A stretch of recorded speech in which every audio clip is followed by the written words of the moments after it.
เป็นนักศึกษาลงฝึกหัดอยู่โรงเรียนแห่งหนึ่งซึ่งแต่ละมื้อค่อยก็ได้ขึ้นสอนเป็นปกติและสำหรับขึ้นไปสอนในแต่ละมื้อสำหรับค่อยแล้วค่อยคิดว่าการที่เรามีความรู้มีความพร้อมที่จะสอนให้นักเรียนก็เพียงพอแล้วโดยบ่คิดคำนึงถึงบุคลิกภาพการแต่งกายของตนเองเลยว่ามันจะมีผลกระทบหยังต่อนักเรียนค่อยบ่เข้าใจเลยว่าเป็นหยังเวลาที่ค่อยขึ้นสอนนักเรียนบางกลุ่มจึงมักหันหน้าใส่กันแล้วเว้าซุบซิบใส่กัน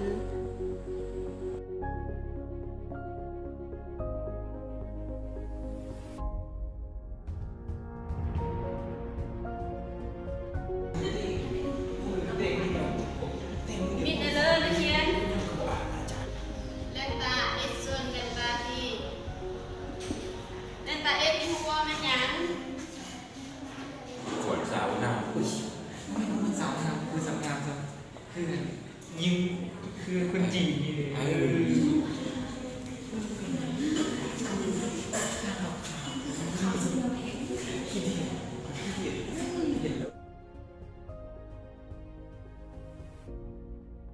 จึงแต่เห็นมือกับคักดวงบนเห็น เฮ้ยอะไรอยู่บนนี้เห็นที่ผม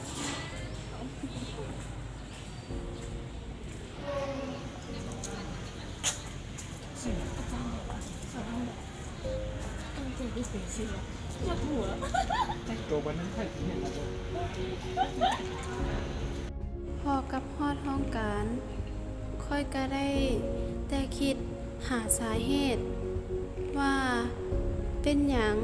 นักเรียนจึงมักลมกันและเวลาที่ค่อยย่างกายคนอื่นก็มีแต่คนแนมแล้วก็หัวขอนค่อย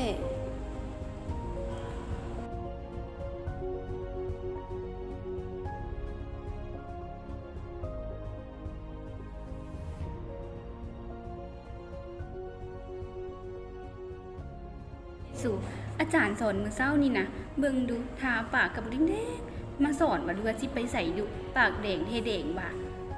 ก็ว่าแหละกูก็ได้เบิ่งคือว่าแต่งตัวก็ปั่นสิไปแข่งดารานี่แหละ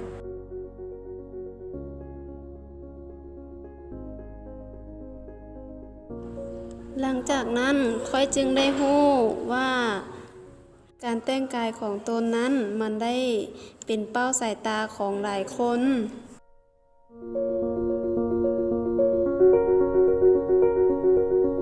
หลังจากนั้นค่อยก็ได้ปรับเปลี่ยนการแต่งกายของตนเองมัดผมให้เป็นระเบียบแล้วก็แต่งหน้าให้พอดีพองามเพื่อเป็นแบบอย่างที่ดีให้แก่นักเรียน